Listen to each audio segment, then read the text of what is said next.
नमस्कार दोस्तों, read math channel में आपका स्वागत है। हम लोग जो कक्षा 7 की गणित थी तो उसके अंदर क्या पढ़ रहे थे, हमारे आंकड़ों का प्रबंधन चल रहा था और 3.2 तक हमारी पूरी हो गई थी। आज हम 3.3 स्टार्ट कर रहे हैं और 3.3 का हमारा जो पहला सवाल है जो यहाँ पे दिया गया है, मतलब जो व्यक्तियों की ये विद्यार्थियों की संख्या दे रखी है यहाँ पे 2 4 6 8 10 12 तक, और उसके बाद ये कुत्ते बिल्ली खरगोश और हेमस्टर अन्य, यानी ये क्या है, पालतू जानवर है।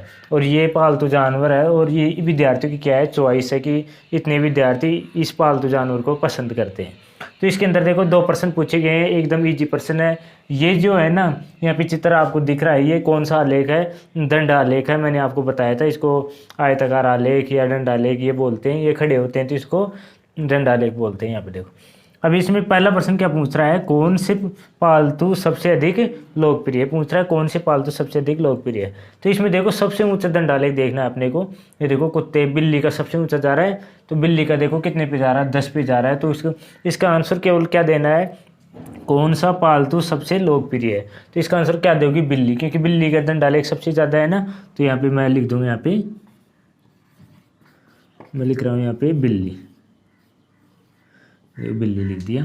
उसके बाद देखो दूसरा प्रश्न क्या पूछ रहा है, कितने विद्यार्थियों का पालतू कुत्ता है, यानी कितने विद्यार्थी है जो पालतू कुत्ते को पसंद करते हैं, उनके पास या पालतू कुत्ता है। ये देखो कुत्ता है, ये कुत्ता नाम लिखा हुआ है, उसके ऊपर एक दंडालेख है ना। ये देखो ऊपर देखो कहाँ तक जा रहा है, ये यहाँ तक, ये जा रहा है 8 तक।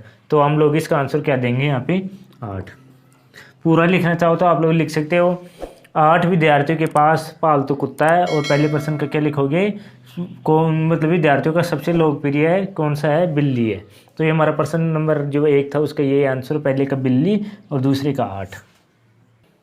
देखो हमारा जो प्रश्न नंबर 2 था वो देखो इस प्रकार है। ये आपको दंडालेख दिया गया है और ये दंडालेख उनमें देखो ये सन दे रखी है 1989, 90, 91, 92 और 93। और ये यहाँ पे क्या दे रखी है, किताबों की संख्या दे रखी है यहाँ पे 100, 200, 300, 400, 500 और 600। अब देखो ये दंडालेख दिया हुआ है, ऐसे दंडालेख आपके एग्जाम में आएगा और उसके आधार पर आपको प्रश्न पूछे जाएंगे। यहाँ पे पहला प्रश्न क्या पूछ रहा है, 1989, 90 और 92 में लगभग कितनी पुस्तकें बेची गई है। सबसे पहले देखो 1990 का दंडालेख देखो कहाँ तक जा रहा है। ये देखो मैं 200 पे लाइन खींच रहा हूँ, 200 से थोड़ा सा कम है। लगभग बतानी है अपने को, अपना आंसर गलत नहीं होगा आप लोगों को। यदि ऐसा पूछा जाए उसमें लगभग देखो 200 से थोड़ी सी कम है, तो उसमें आप कितनी भी लिख सकते हैं। जैसे यहाँ पे 180 लिख दिया। ये 1989 में थोड़ा सा कम दिख रहा है आपको, 180, 170 अपनी इच्छा हुआ से लिख सकते हैं। तो यहाँ पे मैं इसका आंसर लिख रहा हूँ, जैसे 170 लगभग बतानी है अपने को कि लगभग कितनी। तो यहाँ पे मैंने 170 लिख दिया, इसमें थोड़ी सी कम है 200 में। उसके बाद है 190, मतलब ये 1990, 1990 में देखो यहाँ पे 500, यहाँ पे देखो मैं 500 पे लाइन खींच रहा हूँ, तो 500 से भी थोड़ी सी कम है। तो 500 में भी थोड़ी सी कम है, तो इसमें भी मैं लगभग लिख सकता हूँ। इसमें जैसे 500 से थोड़ा सा कम मैंने लिख दिया, 475 ऐसे लिख दिया, ये अपनी लगभग हो गई। उसके बाद देखो 1992, 1992 में यहाँ पे दिख रहा है ये 200 है ना, 200 की लाइन को धीरे से हम लोग नापेंगे। इधर देखो तो 200 से थोड़ा सा ऊपर जा रहा है, तो 200 से ऊपर जा रहा है तो इसका मैं मान लेता हूँ जैसे 225 हो गया, यानी 225 हो गया। और ये हम मान रहे लगभग, जरूरी नहीं है आप लोग जो किताब में आंसर दिया है उसी के अनुसार करिए। आप लोग अपनी इच्छा से भी लगभग 5-10 ऊपर नीचे कर सकते हैं, ये यहाँ पे आंसर गलत नहीं माना जाता है। देखो फिर दूसरा प्रश्न है, किस वर्ष में 475 और 225 पुस्तकें बेची गई। तो देखो 475 किस में बेची गई, तो 475 यहाँ पे देखो 400 से ऊपर 475, तो यही है। कौन सा वर्ष है ये, 1990। तो ये पहला वर्ष तो कौन सा लिखा, 1990, जिसमें कितनी पुस्तकें बेची गई थी, 475। उसके बाद देखो 225 पुस्तकें कहाँ बेची गई है, 1992 में। ये देखो 225, 200 से थोड़ा सा ऊपर है, तो 225 यानी 1992। इसका आंसर क्या आएगा, 1990 और 1992। उसके बाद देखो किस वर्ष में 250 से कम पुस्तकें बेची गई, यानी 250 से कम पुस्तकें कौन कौन से वर्ष में बेची गई है, ये वर्ष लिखने हैं। अब देखो ये 200 है और 250 यहाँ पे होगा। अब इस लाइन के सीधे में आप लोग अनुमान लगा सकते हैं कौन कौन सी सन है ना वो कम है। देखो 1989 और 1992, तो इसकी सन लिख रहा हूँ मैं, 1989 और 1992। ये जो वर्ष है उसके अंदर 250 से कम पुस्तकें बेची गई। उसके बाद देखो 1989 में बेची गई पुस्तकों का आकलन कैसे करेंगे। अब देखो पुस्तकों का आकलन हम लोग कैसे कर रहे हैं, यहाँ पे देखो ये इसको 1 सेंटीमीटर मान रहे हैं। ये जो ग्राफ है ना, ग्राफ उसके अंदर ऐसे दंडालेख बनाते हैं, तो उसके अंदर पैमाना मापते हैं। तो यहाँ पे देखो किताब में जो आपका चित्र दिया उसके अंदर पैमाना क्या दिया हुआ है, पैमाना 1 cm बराबर 100 पुस्तकें, यानी इतनी है 1 cm, उसके अंदर कितनी 100 पुस्तकें फिर दूसरी CM में फिर 200, तो ये 200 हो गई, फिर 300, ऐसे 100 का गैप दे रहे हैं कितने में, 1 CM में। तो इसका आंसर हम लोग क्या लिखेंगे, जो पैमाना दिया हुआ है ना, पैमाने में क्या दे रखा है, 1 सेमी बराबर 100 पुस्तकें। इस आधार पर हम लोग है ना पुस्तकों का मतलब कितनी पुस्तकें बेची गई उसका आकलन कर सकते हैं। तो प्रश्न नंबर 2 हमारा पूरा होगा। हमारा जो प्रश्न नंबर 9 है उसके अंदर क्या दे रखा है, कक्षा दे रखी है 5वीं से लेकर 10वीं तक, और यहाँ पे विद्यार्थियों की संख्या दे रखी है 120, 120, 95, 100, 90 और 80, और यहाँ पे इसके प्रश्न दे रखे हैं A और B। सबसे पहले आपको यहाँ पे क्या करना है, सबसे पहले आपको दंडालेख बनाना है। तो दंडालेख बनाने के लिए देखो मैं यहाँ पे आपके लिए दंडालेख बना रहा हूँ। तो आप लोगों को दंडालेख बनाना सीख जाओगे ना एक बार, तो आप लोग कैसे भी बना सकते हो। दंडालेख के कोने में ना 0 लिखते हैं।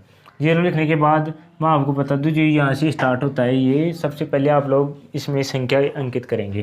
तो इसमें जो संख्या अंकित कर रहा हूँ मैं यहाँ पे, तो यहाँ पे देखो ध्यान से देखना, यहाँ पे मैं लिख रहा हूँ संख्या, और संख्या किसकी है, विद्यार्थियों की, विद्यार्थियों की। थोड़ा बारीक लिख रहा है लेकिन समझ जाना मैं बोल रहा हूँ विद्यार्थियों की संख्या कौन सी तरफ, ऊपर की तरफ, और इधर है ना कक्षा लिख लेंगे हम लोग यहाँ पे, ये मैं लिख रहा हूँ कक्षा।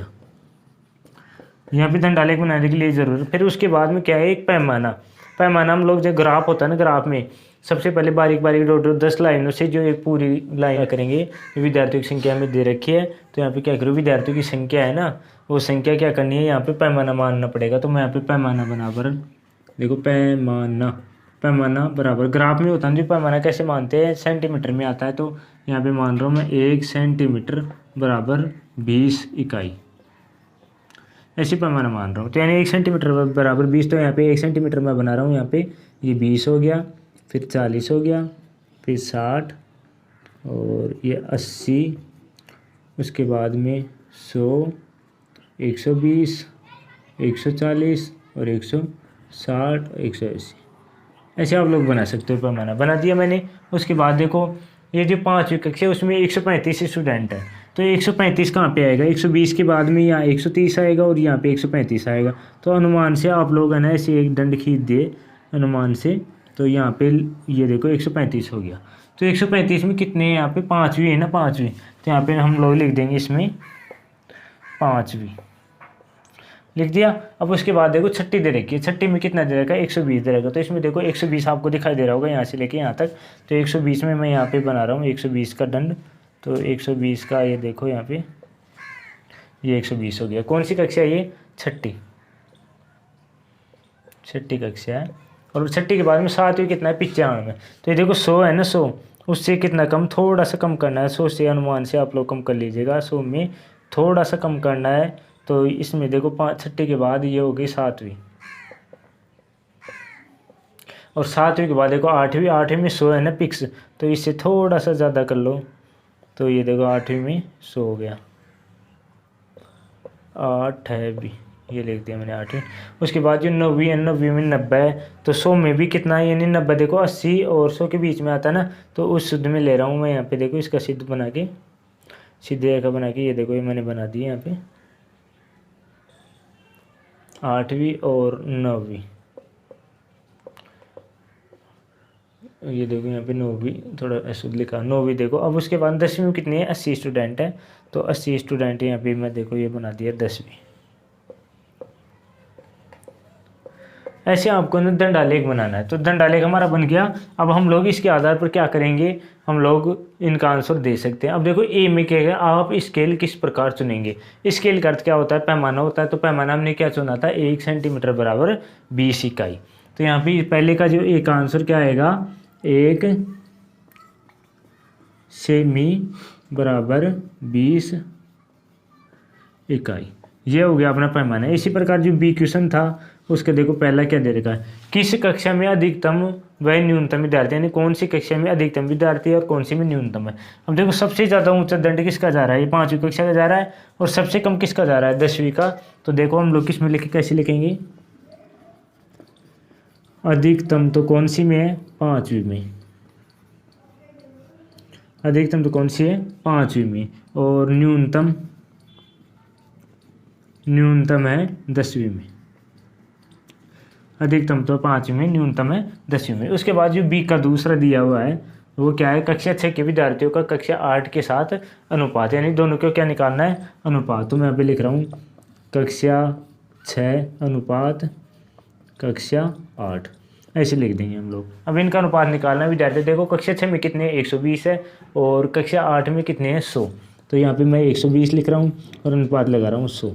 ये अपना अनुपात हो गया। लेकिन ये देखो कट रहा है ना, किससे कट रहा है, सबसे पहले मैं 1 0 से 1 0 काट दूँ तो फिर क्या बचेगा यहाँ पे 12:10। अब देखो फिर भी किससे कट रहा है, 2 से कट रहा है। ये देखो 2 का 6 बार गया और इसमें 5 बार, ये अनुपात अब आ गया। कितना अनुपात है अपने पास, 6:5। तो ऐसे हम लोग इनको ज्ञात कर सकते हैं। तो हमारा प्रश्न नंबर 3 पूरा होता है। चलिए हमारा जो प्रश्न नंबर 4 है वो क्या दे रखा है, विषय दे रखा है 5 और जो प्रथम 70 द्वितीय 70 के अंक दे रखे हैं 100 में से कितने कितने अंक कौन सी विषय में आए हैं। तो इसका सबसे पहले हम लोग दंडालेख बनाना है हमको, और फिर उसके बाद में जो प्रश्न दिए हुए हैं उनका आंसर निकालना है। तो सबसे पहले मैं देखो दंडालेख के लिए मैंने आपको पहले बताया कि ऐसे एक कॉलम बनाना है, उसमें यहाँ पे 0 लिखना है। उसके बाद देखो ये विषय है ना, विषय कम है तो विषय को हम लोग यहाँ लिख देंगे, ऊपर क्या करना है इधर संख्या लिखनी है। और संख्या लिखने के लिए सबसे पहले हम लोग को क्या बनाना है, पैमाना बनाना है। तो पैमाना मैं यहाँ पे बना रहा हूँ 1 सेमी बराबर 10 इकाई। ये मैं पैमाना बना दिया। 10 इकाई बनाने तो मैक्सिमम नंबर कितने यहाँ पे 100 है। तो यहाँ पे मैं 10 कॉलम बना दिया, 1 2 3 4 5 6 7 8। देखो इसमें गैप ज़्यादा हो गया तो यहाँ पे 9 हो गया, और ये देखो अब 10 हो जाएंगे। हो गया 1 2 3 4 5 6 7 8 9 और 10। तो यहाँ पे मैं लिख रहा हूँ 10 20 30 40 50 60 70 80 90 और 100। ऐसे यहाँ पे संख्या लिख लोगे। उसके बाद ये तीर का निशान लगा के क्या लिखना है यहाँ पे, अंक। ये तो अंक हो गया हमारे। और उसके बाद में इधर क्या लिखना है हमको, विषय लिखने हैं। जो तो विषय लिख के देंगे हम लोग। सबसे पहले अंग्रेजी है ना, अंग्रेजी उसमें देखो प्रथम 70 में 67 थे और द्वितीय में क्या थे 70 थे। देखो प्रथम 70 में 67, यहाँ पे 67 है ना, 70 में थोड़ा सा कम होगा तो यहाँ पे मैं लिख रहा हूँ ये 67, ये 67 वाला हो गया। और द्वितीय 70 था ना, उसमें 70 हो गया, यानी थोड़ा सा ज़्यादा हो गया। तो इसको मैंने ऐसे बना दिया। तो इसको कौन सी विषय का होगा, ये हमारा अंग्रेजी। तो यहाँ पे अंग्रेजी लिख रहा हूँ।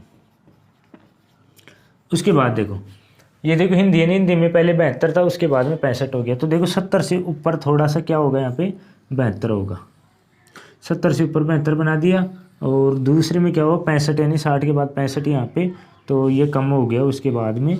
तो यहाँ पे मैं लिख रहा हूँ, यहाँ पे हिंदी लिख दिया मैंने यहाँ पे। अब देखो उसके बाद में गणित में 88 था, फिर 95 हो गया। तो 88 कहाँ पे आएंगे, 90 से थोड़ा सा कम आएगा। तो 90 से थोड़ा कम अनुमान से खींच रहा हूँ, ये 88 के बाद में कहाँ गया 95 चला गया। तो ये लो 95 चला गया। तो उसके बाद में 88 के बाद 95 चला गया। तो ये मैं लिख रहा हूँ यहाँ पे गणित। तो उसके बाद विज्ञान में 81 है, फिर 85 चला गया। तो विज्ञान में 80 के बाद में मैं यहाँ पे 81 खींच दिया, और उसके बाद में थोड़ा सा 85। तो 85 यहाँ पे हो गया, और ऐसे बना दिया मैंने इसका आलेख। तो ये हो गया विज्ञान। इसी प्रकार समझ विज्ञान में 73 और 75, तो 70 से ऊपर थोड़ा सा 73 ये हो गया, और ये 75 थोड़ा सा ऊपर ये हो गया। तो यहाँ पे लिख देंगे हम लोग सामाजिक विज्ञान। ऐसे हम लोग आलेख बना देंगे। अब इसमें देखो हमारे जो प्रश्न है ना, उनका आंसर देना है किसी विषय में ज़्यादा सुधार हुआ। तो किस विषय में ज़्यादा सुधार हुआ, तो यहाँ पे देखो सबसे पहले इनका अंतर देख लो। यहाँ पे जैसे 67 से 70 ये 3 का अंतर हो गया, और 65 से 72 ये कितने का -7, यानी इसमें कम हो गया। अब देखो 88 से 95 ये +7, 81 से 85 +4, और 73 से 75 +2। तो इसमें देखो साफ साफ ऐसे दिख रहा है, यहाँ पे ये +3 यानी ज़्यादा हो गया। तो ज़्यादा इसमें देखो सबसे ज़्यादा किस में दिख रहा है, गणित में दिख रहा है, और इसमें भी दिख रहा होगा। ये गणित है ना, उसमें पहले ये कम था, फिर देखो गैप सबसे ज़्यादा हो गया। तो सबसे अधिक सुधार किस में हुआ, गणित विषय में हुआ। तो पहले प्रश्न का आंसर कौन से लिख सकते हैं हम लोग, गणित विषय में। ये गणित विषय में क्या होगा, सबसे अधिक सुधार हो गया। किस विषय में सुधार कम हुआ है, यानी कौन सी विषय जिसके अंदर सुधार तो हुआ है लेकिन सुधार कम हुआ है। तो देखो सबसे कम कौन से में है, प्लस का 3। ये देखो इसमें तो मतलब कम ही हो गया पूरा है, तो सुधार नहीं हुआ ही नहीं इसके अंदर। तो प्रश्न में क्या पूछ रहा है, किस विषय में सुधार कम हुआ है, मतलब सुधार तो हुआ है लेकिन कम हुआ है, तो इसमें तो सुधार हुआ ही नहीं। तो इसमें +7 4 और ये प्लस का 2 है, कौन सी में, सामाजिक विज्ञान। तो इसका आंसर हम लोग क्या लिखेंगे, दूसरे का सामाजिक विज्ञान में सुधार कम है, ऐसे लिख देंगे। उसके बाद देखो क्या पूछ रहा है इसमें, क्या किसी विषय का प्रदर्शन नीचे गिरा है। तो देखो सबसे इसमें देखो पहले कम था फिर ज़्यादा हो गया, पहले कम था ज़्यादा हो गया, पहले कम था ज़्यादा और कम ज़्यादा। ये जो हिंदी विषय ना, हिंदी, उसमें पहले तो ज़्यादा था फिर कम हो गया। तो इसका मतलब कौन क्या आएगा अपना आंसर, हिंदी में, हिंदी प्रदर्शन नीचे गिरा है, नीचे गिरा है, ये अपना आंसर हो गया। किस में नीचे गिरा है, हिंदी में अपना प्रदर्शन नीचे गिरा है। तो प्रश्न नंबर 4 आप लोग ऐसे पूरा कर सकते हैं। चलिए हमारा जो प्रश्न नंबर 5 है वो देखो क्या क्या दे रखा है, मतलब यहाँ पे खेल है, खेलों के नाम दिए हुए हैं 5, और ये देखने वालों की मतलब संख्या और ये भाग लेने वालों की संख्या। इसका क्या करना है, इसका एक क्या दे रखा है, इसका दंड आलेख बनाना और निष्कर्ष निकालना है। तो इसमें देखो अपना जो एक का आंसर है ना, दंड आलेख बनाएंगे हम लोग, ये दंड आलेख बनाएंगे यहाँ पे। तो सबसे पहले क्या मानना पड़ेगा, आपको पैमाना मानना पड़ेगा। मैं यहाँ पे पैमाना मान रहा हूँ 1 सेंटीमीटर बराबर 100 इकाई।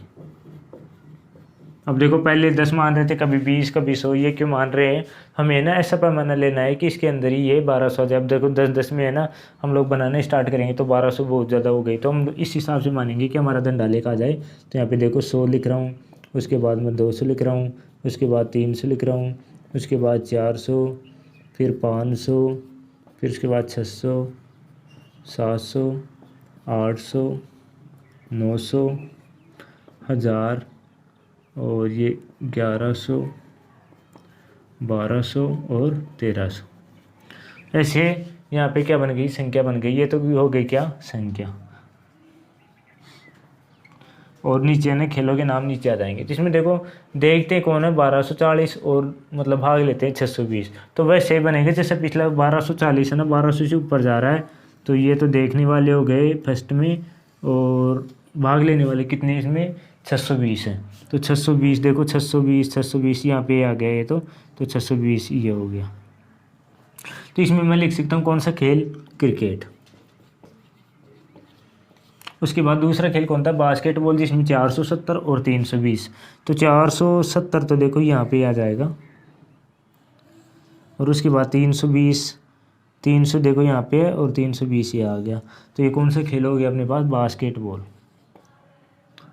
बास्केटबॉल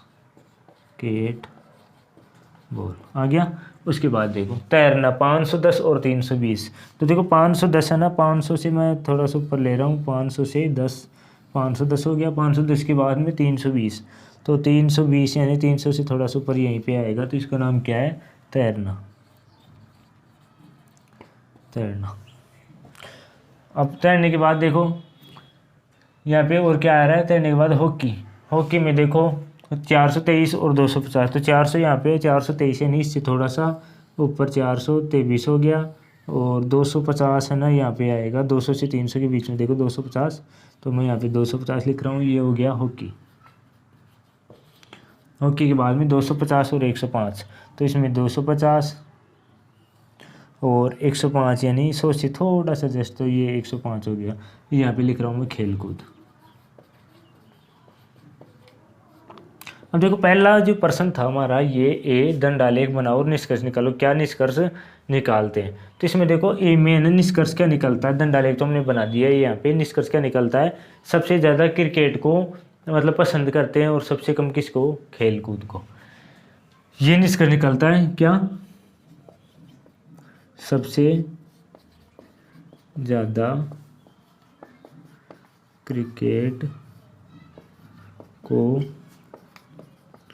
पसंद करते हैं और सबसे कम कौन से को, खेल कूद को, खेल कूद को। ये तो अपना एक आंसर हो गया। इसी प्रकार जो बी है ना, क्या देखा कौन सा खेल अधिक लोकप्रिय है, तो देखो खेल है ना सबसे ज़्यादा हाई किसका जा रहा है, दंडाले के यहाँ पे क्रिकेट का, तो यहाँ पे मैं क्रिकेट लिख रहा हूँ इसका आंसर क्रिकेट। कौन सा खेल अधिक लोकप्रिय है, क्रिकेट। तो देखो सी नंबर पे खेलों का देखना पसंद किया जाता है या भाग लेना। अब देखो ये तो देखना है पहला वाला दंड तो, और भाग लेना दूसरा है। तो देखो देखने वाला ना हर में ना ऊपर जा रहा है, मतलब जो मतलब भाग लेते हैं ना उससे क्या है ना हर में ऊपर जा रहा है। तो क्या लिखेंगे हम लोग, मतलब देखना पसंद करते हैं, ज़्यादा लोग देखना पसंद करते हैं। ये हो गया इसका आंसर। तो चलते हैं प्रश्न नंबर 6 पे।